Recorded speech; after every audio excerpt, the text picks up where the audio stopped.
I'm smart enough to like answer my 6-year-old's questions. She's like, why is the sun hot? I'm like, 'cause it's on fire. That's a stupid question.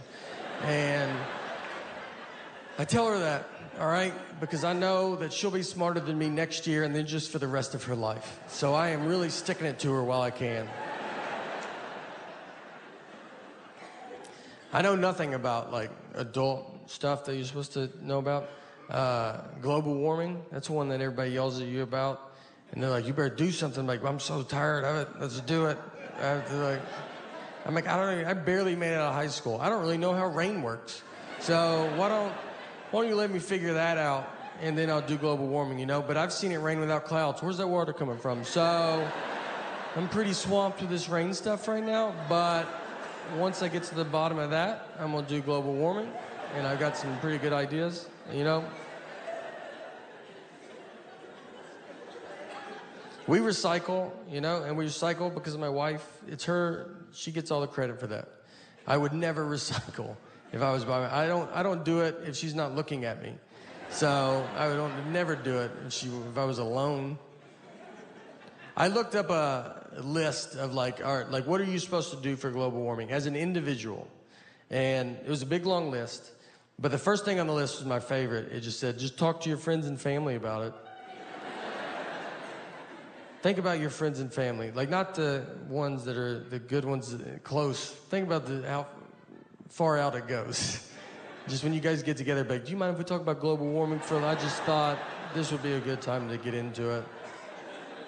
I had a great aunt and uncle fist fight each other at a wedding. Let me get in the middle of that fight. Any chance this fight was about global warming? Because I just would love to get that conversation rolling, you know? I get it. It's for our kids and their kids, and we want to make sure they have a good earth and their environment and stuff. We don't want to have a bad earth. And we don't want them to be mad at us and yell at us. But I don't think they will, because I don't think we get mad. I don't ever see litter on the ground and call my grandmother and be like, where do you get off? You know? I don't know how you show your face anymore, all right? It's cloudy today. Is that because you smoked on planes? Probably. Why'd you have to smoke that high? Where do you think that smoke was going?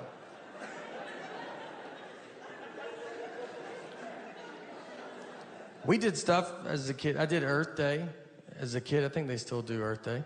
And we did it. I'm from Old Hickory, and we were a plant, like DuPont plant we were a plant town. So they had a plant, and we went and planted trees in front of the DuPont plant. And there was just black smoke coming out of this, like, and we're just in front of it like, this is for Earth. And if you can't even see us, it's so dark. And we're just like, this is for the Earth of stuff, and we're gonna breathe better. And you're like, I don't know if that's the problem.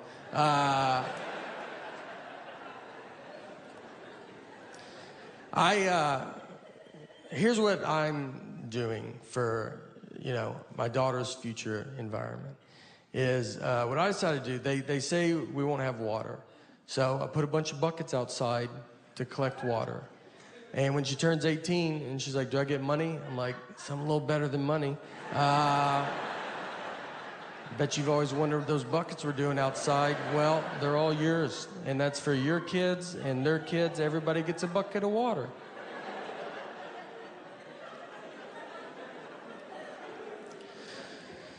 No, look, guys, all seriousness, though, global warming, we gotta stop it. Or more of it. I don't really know which way we want to go, but it can't stay warmer. I know that. It's gotta be one or, something's gotta happen. Something can't stay where we're at. So go, I don't know what direction you want me to, just go. Look, all seriousness. Let's use this as a platform for global, guys. I felt like, as a spokesperson for all of Earth, all right? I think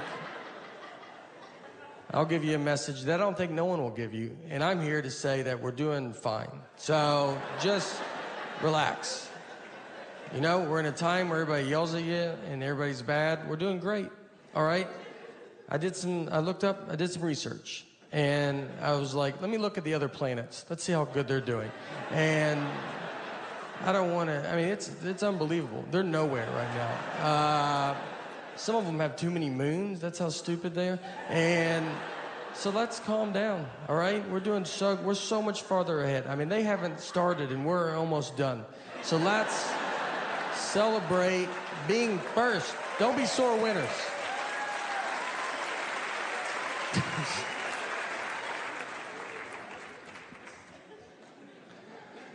Look, in all seriousness, I don't know. No, look, the it's getting very advanced, all right? I've been to a dog bakery. I've been to a dog bakery in my life. And this wasn't in, Beverly Hills or like Miami or something. You feel like they would have something like that. And this was in Mount Juliet, Tennessee. And if you don't know where Mount Juliet is, it's fine, but I bet you can tell that doesn't sound like a town you would drive through going, I bet they have a pretty good dog bakery here. I went in there, and no one was in there. The lady was looking at me like, are you here to buy this store for me? That was her only hope.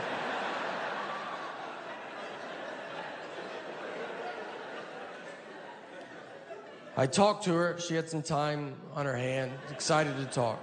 And she said her and her husband bought the store for their 27-year-old daughter who graduated from college with a degree and came out of college and said, I want to own a dog bakery.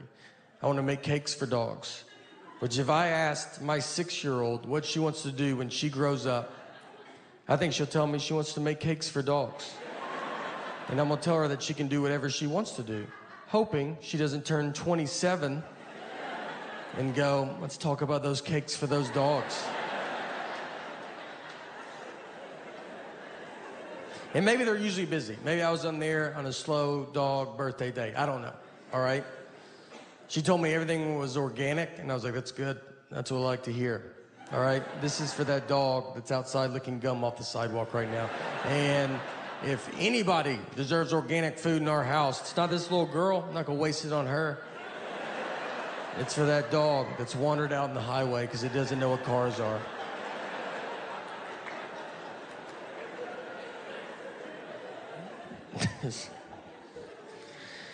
But look, next time you guys go to Mount Juliet for vacation, let me tell you, look, do them a favor. Go by there, all right? Swing through, buy some dog cakes. And I'll be honest with you. I'll be up front with you guys. I bought a dog bakery. It's not going that good. All right? All right. We're almost done, so don't worry about it. And I think you can tell. I always think people they're like, he's talking about dog bakeries. He's about out of stuff. Yeah. Where is this going?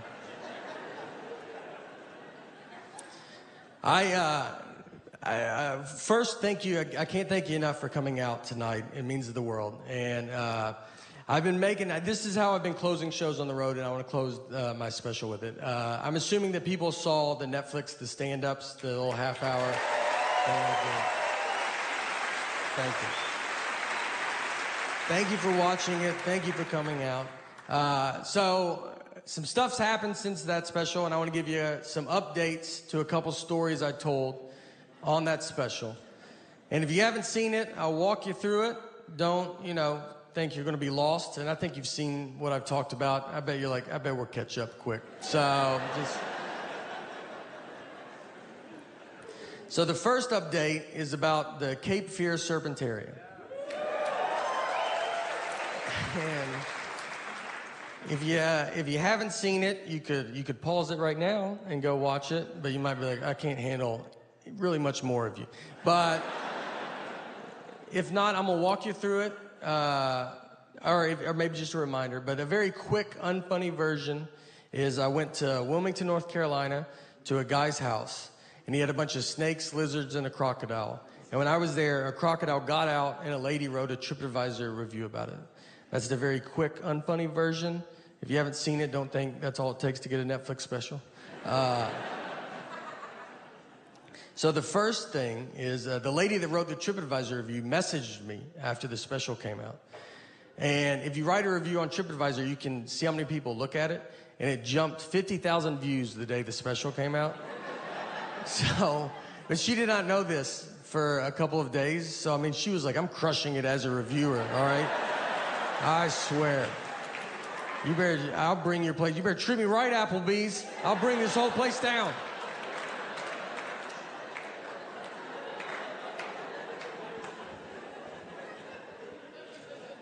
The next update to it is so Cape Fear Cemetery has closed down. And I know, you guys had a chance to go to it. It is closed. So the guy that owned it, his name is Dean Ripa. I do not know this guy. He was there that day. I saw him that day. I don't know him. I mean, this place will be a part of my life for the rest of my life. And I was there for one day. But, so he was a very original guy. He was his own guy. And you can see there's great stuff on him. There's another thing on Netflix called 72 Deadliest Animals. They interview him in that. There's also great YouTube clips where he would bring like venomous snakes to local Wilmington news channels, and he would barely pay attention to these snakes. He would like have it like on the table, and then he's like not even look. They're like, could you grab it maybe more? And he's like, what's that? Like, we didn't even ask you to bring that in, by the way. Do you mean leave it in the car? What'd you want me? I remember when I was there that day, there was like cages empty, and you're like, is that supposed to be empty? He's like, we're cleaning that. But if you see something, tell us. But I'm pretty sure we're cleaning that one. So the main reason it closed is, sadly, to announce that guy, he has died. He passed away. And it's pretty wild stuff. So how he died, a little different than most. And I'm going to just tell you, and I already know what you're thinking in your head. And his wife shot him. So, yeah, you weren't thinking that. I can tell you that. It's unbelievable. I mean, the odds of this they're definitely higher than if you don't own a snake museum, but there's still,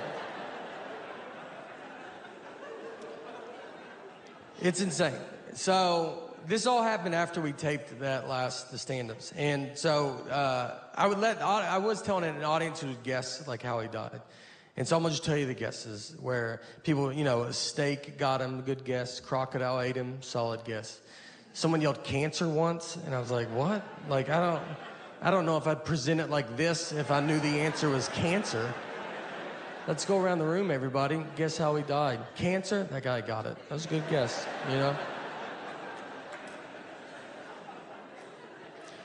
One guy guessed it once in Huntsville, Alabama. And it was an older gentleman. He was sitting up front, and he just goes, did his wife shoot him? And when someone guesses your guess, and you're like, you're the worst, man. And I was like, did you look it up? And he had a flip phone on his table. He wasn't looking stuff up. And I was like, why would you ever guess that? And he was like, because my wife shot me. And I was like, oh, well, that's fair. I bet he guesses that with every death he hears. Just Frank died. Did his wife shoot him? No. And I'm not going to tell you anymore if you keep guessing that, all right? That's the last one.